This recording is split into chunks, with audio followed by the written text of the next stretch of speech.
As many of you know, I'm a 3-time All-American in both the 200 and the long jump, as well as a 26-foot national long jump champion. So these things I'm about to tell you are my wheelhouse, and this is my specialty. So come please join me. All right, so the first thing we're going to start out with is I'm going to reinforce top speed sprinting mechanics. And both top speed and acceleration have many similarities, so this crosses all planes of running and sprinting. All right, so the first thing we want to establish is our foot and our toe position. We want to make sure our toe is flexed up, dorsiflexed, up to the sky rather than plantar flex, right? So we're here, knee up to hip height, and all we're going to do is just march. All right, so we're just going to separate the arms, and the arms are a big lever and a big working part during our sprint. During our sprint, our hands want to reach up to this, right by the chin, keep it tucked to the chin, and the opposite hand is going to swing to the pocket or past. Right? And this downward action of the arm swinging past the hip is going to reinforce ground contact force. All right, this is going to help apply force and reaction into the ground. So I'm not just here, right? I'm really thinking about swinging the hand back past the hip. Also, the feet, I want to make sure I'm contacting underneath the hip, right? And keeping somewhat of a bounce into the ground, right? So I'm rebounding into the ground, and I'm applying downward force. All right, we got another 10 seconds of these. Great for the hip flexors as well, to open up your glutes, hamstrings, get things firing. We got 5, 4, 3, 2, and relax. At this point, we're gonna go over leg swing mechanics and how the leg recovers during top speed primarily. During top speed, your knee will be posted, as I said. Now, many runners like to post the knee very high. I do not coach this. I coach the knee to naturally flow in a frontside mechanic form. Okay, so I don't want the hips obviously to be back here. I want them to be pushed forward and the torso slightly bent forward, but I do not want the knee as high as possible. Okay, so you're gonna put an overload in the hamstring. And also, if you plan to get the knee up, how do you plan to get the knee down? Right, so this thing kind of affects our timing as well. So knee up to an optimal, comfortable height. And once it is, the toe is going to contact and the shin will separate from the leg. Right? So it's going to separate slightly forward. I'm not going to kick completely, but then it's going to straighten underneath my hip. And from here, I'm going to fold my heel to my butt and bring it back through. Okay? Just for now, let's do this. So we're here, knee up. We're going to straighten the leg, hit the ground, recover, heel up, and bring it to the top. So slow-mo, it's here, heel, up, back to the top, down. All right, so I'm just going to be here. You keep the hands on the hips. Okay, this is also going to reinforce balance on the down leg. So this down leg, my left leg right now, is having to work very hard. I'm balancing my body. We're going to switch in 5, 4, 3, 2, and switch. Okay, so same thing, keep it nice and simple. It's a minimal motion right now. Hit the ground, recover. If you're really good at this, you can just keep it in one motion and constantly do this, but I want you to focus on just breaking it up into segments. Right? Here, heel up, and down, right? So heel tucked, heel up, and down. So keep going, guys, 5 more seconds. And relax. Switch back to the other leg. Now, we're going to really emphasize backside mechanics. Backside mechanics get a bad rep, and I do not know why. Backside mechanics are necessary. It's a long lever, it's a long swing leg, and it's okay. As long as the athlete is not tilted out of position to an extent or an excessive amount. We need backside mechanics. It helps with timing and rhythm of the run, right? So we're going to focus on doing the same thing. If you need to hold on to something to keep your balance, please do. But same exact idea, but now we're going to allow the foot to strike back. Get used to this foot being behind our hip. It's okay. And from here, we're going to fold and then swing it through. Okay, so watch me. First, we'll start here. We're going to strike and swing the leg down. And then from here, we're going to recover. Boom. So it's boom, boom, boom. You're going to get some traction on the ground, but try to get the foot back. Swing it through. Here we go. 3 more reps. 1, 2, 3. Switch.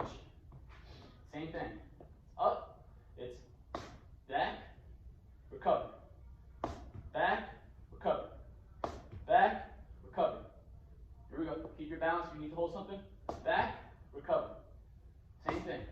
3 more reps. 1, 2, 3. Okay, back to the right leg. We're now going to keep it through a fluid movement. This is going to light the hammy up, and you're going to constantly swing the leg through and up. All right, it's non-stop, like you're running, but just with one leg. If you can, coordinate the arms to move with the leg. If that's way too complicated, keep the hands on the hips. All right, here we go. Knee up, and it's just here. It's even hard for you guys, so knee up, foot drags back, bring it back through. We got 3 more reps. Good, relax. Switch. Same idea, right? If you need to hold on to something, please do. You're here. You need to regain your balance, do so.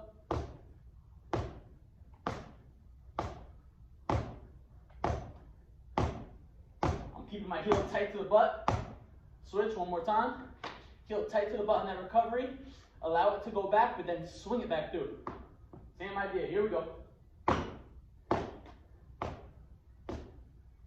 Use the arms if you can. If not, hands on the hips or hands on a wall, right? Whatever you can do.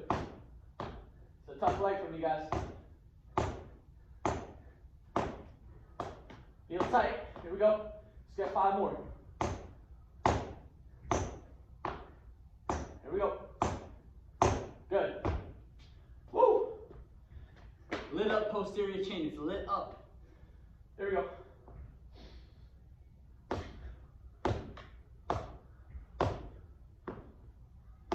Keep working through it.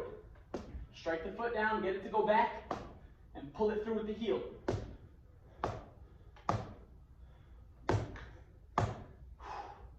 Three more reps.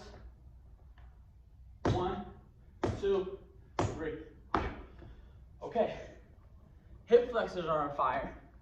Hamstrings are on fire. Glutes are on fire. Everything's working. And now, this feeling you're feeling is the feeling you want to feel before you sprint. All right, so here we go. We're going to move on to the next exercise. Okay. This one's tough. But now apply the same mechanics as we just did when we marched. And this drill will be easy. Okay, the biggest factor will be balance and stability. But you're going to post up one leg, just as we did in the march. Knee up, toe up, and from that foot, we're going to jump and land on the other foot. And when we land, we don't want to keep a straight leg. Because when we run, there's amortization, right? And our knee is bent. We're never like this, right? We're not straight-legged, so why do we coach it? All right, so let's keep the knee a little bit bent. We're squatted when we run, right? There has to be some squat. And then off push-off, we will get to extension. But let's land how we would land, right? So we're here, one leg up, knee slightly bent, and it's boom, land slightly bent, boom. And when we land slightly bent, I don't want to be here though, right? I still want to be somewhat tall, but keep the knee bent. Same thing. Jumping, landing, holding it, controlling it, hand back, hand up. Boom, boom, boom. Stabilize. Make sure your toes up in front, not back here, right? It's underneath the knee. Same thing. Boom, and if you want to get quicker, boom, right? Try to stabilize it, but be quick. It's here, fire, down, hold, down, hold, down, hold, down, hold. Here we go. Keep working. Swing it down, drive it up. Same thing. Stabilize. Also, stabilization comes from here, right? From the lumbo-hip complex, right? So from this area up and through the psoas and the back region, this is where a lot of our stabilization comes from. So making sure that we're passively stiff through the core and we're not loose, right? We're thinking about keeping things up and tight through the rib area. All right, so same thing, here we go. Swinging the hands down, swinging them back up. Same thing, here we go. Recovering the leg off the ground, firing it through. Hands are swinging as well. Boom, swing it up, swing it down. 5 more reps. 1, 2, 3, 4, last one. 5, good, relax. Again, I'm fired up. Everything's working. At this point, my hips are on fire. My glutes are on fire. And I'm reinforcing sprint mechanics. So when we talk about specialization in our workouts, I'm a big fan of variability, but making sure that our workouts are tailored specifically to what we're going to be doing is key. Right? If I'm going to be sprinting, my warm-up should look something like this. All right, and this is a great way for you to get work at home. So here we go. On to the next exercise. We're going to go into straight leg shuffles in place. So with this, we're keeping the leg straight. Why, you might ask? You just said keep the knee bent. Yes, however, this is a great drill for you to understand where the foot is going to be placed during top speed. Okay, we're not getting the foot to land in front of our bodies. We're trying to bring the foot out and then bring it back in underneath. So it's a great drill to bring rhythm to the body, as well as make the athlete aware of where that foot is supposed to land, right? So small arm action to match the small foot action.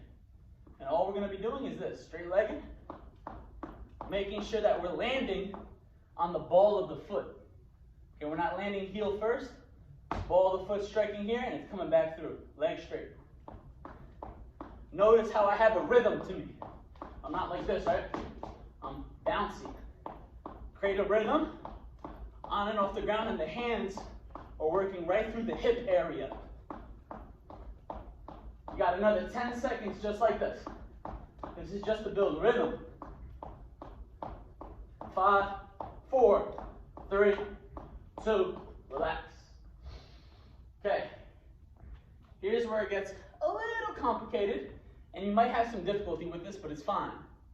Do the same thing, and whenever you're ready, you're going to drive one thigh up in the air and come back right into the shuffles. Okay, so it's going to look like this. We're going to go right leg first. It's here.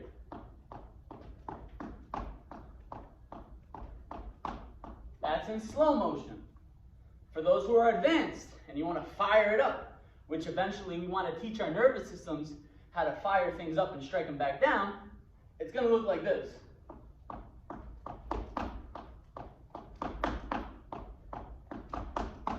Okay, but for right now, let's keep it slow. Ready?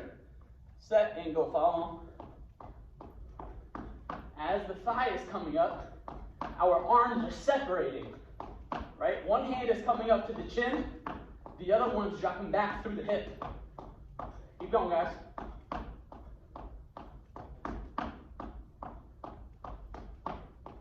We got 5 seconds. And time. Okay, same thing left leg. Remember, as the thigh is coming through, hands are separating. What happens when we sprint? As the thigh and the shin follow through past the other knee, our arms separate it with it, right? Our arms are going to separate and our legs will separate. Things are correlated. So here we go, left leg. Same idea. Ready? Go. Nice rhythm. And when you're ready, pop it up. Your own rhythm, your own rhythm. Whenever you're ready, pop that leg up. You can be quick with it, or we can control it. Here we go. Separate the arms as the knee comes up.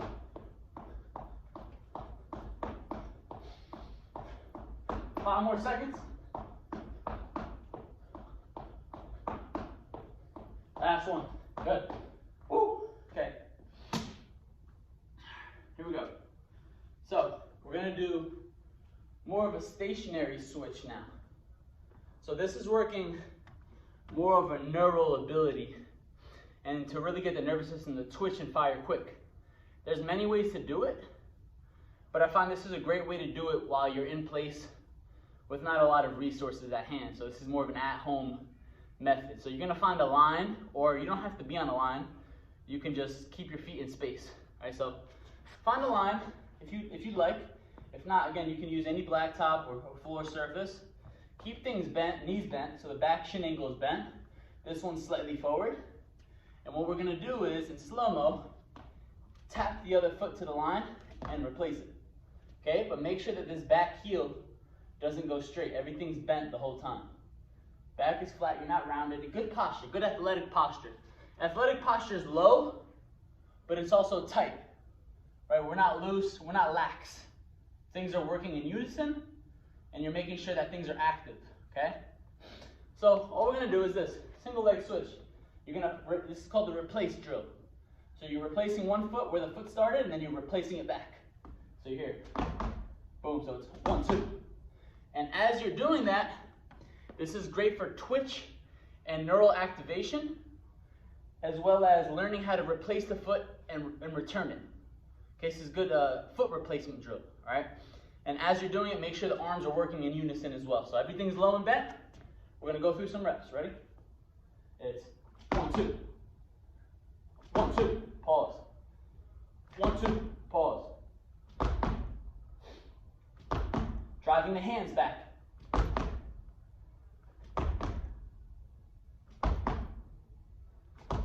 Don't go straight-legged, don't be lazy.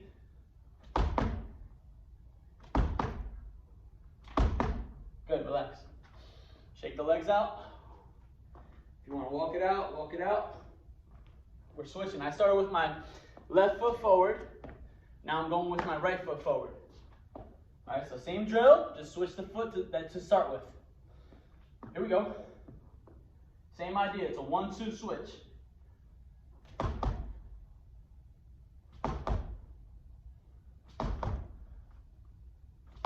One, two. Be quick. Pop, pop. Pop, pop. Be quick.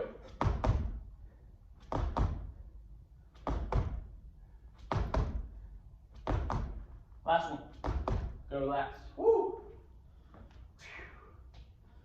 Okay, take a break. We're going to go into more, I guess you would say, more reference drills that you might have been, exposed to or acclimated to in sport already. But the first one we're going to do is an A skip in place. But the biggest difference I want to drive home with you here is that during the A skip, I want you to create your own unique rhythm, right? So when we skip, there's many ways to do it, and I've seen hundreds of skips. But the way I like to skip is to be rhythmic and slow, and then aggressive. So similar to the straight leg shuffle, right? Where we're pop. It's the same way I like to skip. And so I want you to create a nice rhythm. You're just gonna bounce. And when you're ready, you're gonna begin to flow and fire up the thigh quick. Drop it back down and replace it with the other foot. So it's gonna look like this. Okay, so it's quick, but there's an element where I do relax going down. So I'm relaxed coming down to the ground, but as I'm thinking about coming back up, I'm firing the thigh through and making sure I separate the arms. So as this thigh comes up to hip height, my arms are also pop, and then coming down, I'm relaxed, and then I'm switching pop. Okay? So this is what we call impulse. All right, and this is key in sprinting because in sprinting there's an element of relaxation, right? I'm sure you've heard of it. We want to be relaxed, which is true. You don't want thoracic tightness or shoulders too protruded forward in an anterior plane. You want things down, relaxed. You do want a forward tilt slightly, but you want things relaxed, right? Muscles contract better when they're relaxed. And if we muscle things when we run, you won't be very fast, or at least you won't be optimally fast. But you also want to be aggressive. So the aggression comes up from the impulse, and that comes a lot from the nervous system and how we train our tendons and musculature system. So it's about reinforcing them during drills and mechanics as well. So during this A skip, you're thinking about firing quick, but relaxing, firing quick, then relaxing, okay? So here we go. Build your rhythm, and when you're ready, it's pop, pop, pop. Right off the ground. Fast off the ground. Hands up, hands up. Remember, you're not bending, things are tall. Hand up, hand back.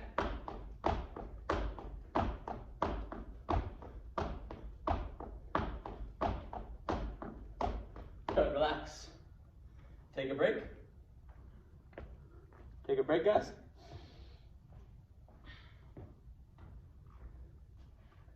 We're gonna go into a B skip.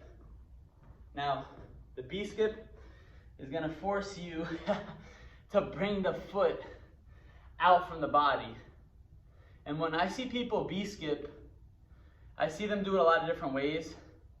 And I understand why they do it. But if we're trying to keep things in line with mechanics and sprinting, we're gonna need to keep the shin angle tighter. Okay, so when I see B skips, people will skip and their leg will extend and come back down. I want you to keep things tight. So it's extending and then pulling back through. And because, why?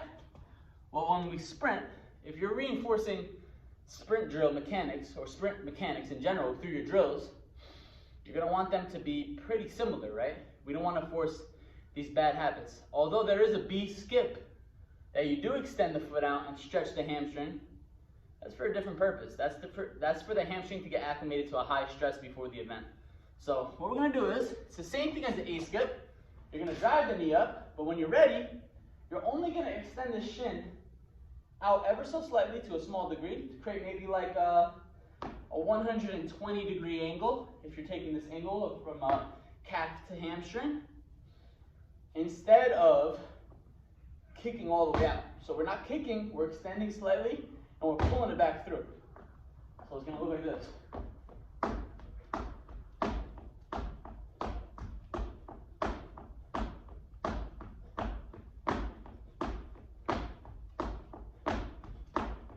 And notice, when my foot is coming up and I'm thinking about pulling it back through, it's aggressively coming underneath me, right? It's not this.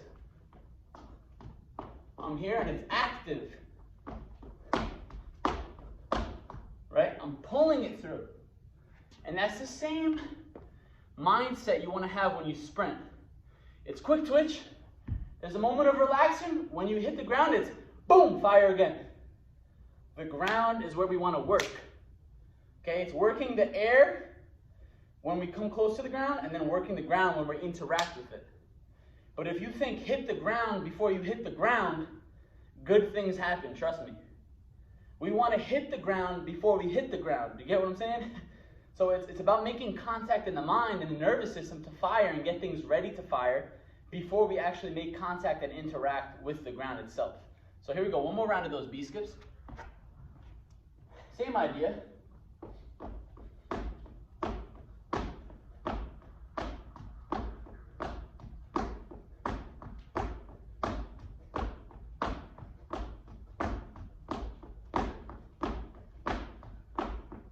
Good, relax. Nice job, guys. That's really good. If you're following that cue of pulling the foot under you, really good for yourself and how you're going to develop your sprint mechanics. All right, so last thing we're going to do is B runs. And so a B run is as if you're going to sprint. But because we're not projecting ourselves horizontally due to space, all you're going to practice on is how you move in the air and where your foot is landing. So these are top speed mechanics, remember, but again, running is running. All that really changes between acceleration when you're driving and starting is body position and slightly where the heel moves. So the heel will recover higher as you begin to open up and get taller. But other than that, a lot of these things are carried over and transferred. So these are going to be good for running and sprinting in general. So here we go. It's called a B run. It's similar to a high knee. However, now we're practicing that leg recovery in which we practiced in the beginning. Remember this, right? Where the leg is up, strikes, goes back, and recovers through. Now we're doing that in a high knee format. So first, before we begin, just do it 10 seconds of high knees to get acclimated to it. So we're just here.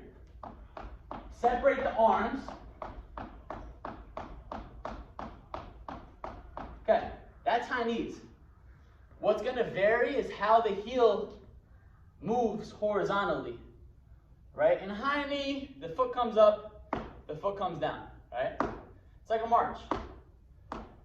In a B run, it's going to happen as if you're sprinting. So the heel is going to come up, back, through, and come back down. We're thinking about, this is what I tell people. Imagine there's water in this room, in your room, covered up to shin height, right below the knee. How would you run out of the water? You'd have to pick that heel up, right? We'd have to pick the heel up out of the water and drive it over. It's like riding a bike, right? So that's how the heel and the foot is going to interact during this drill. We're riding a bike. All right, so it's called a B run. So here we go. Watch how my foot interacts and recovers.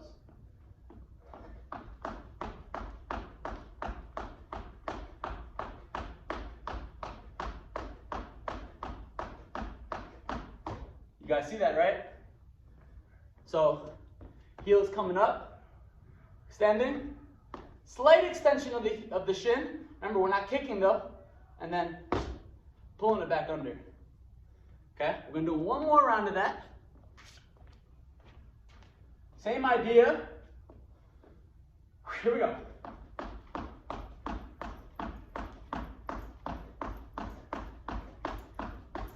Heel up. Okay, relax. Now, if you run through this workout, even one time a day, twice a day, these are things, one, you can warm up with, or two, you can literally do as a workout. And you can manipulate the reps and duration. We just did that. This is just a broad overview of top speed sprinting mechanics. And how you want to manipulate it is up to you. You be your own artist of your workouts. We can train them as a whole, as its own entity, or you can break it up and say, hey, I want to use some of these drills in my warm-up. Okay, and so these are great ways for you to begin to practice and learn what it means to use the hips, how the heel recovers during top speed, where the foot is supposed to be positioned and contacted, how the arms interact, body position, so on and so forth. And it's a great way for you to be exposed and acclimated to these different and various drills. These are just a tad smidge of what I really know. And so stay tuned for more drills and mechanics. This is just a broad overview of max velocity sprint mechanics. So I appreciate you guys tuning in. It still is a great workout if you follow through. Hips and glutes are on fire. I appreciate it, guys. Stay fit, stay strong.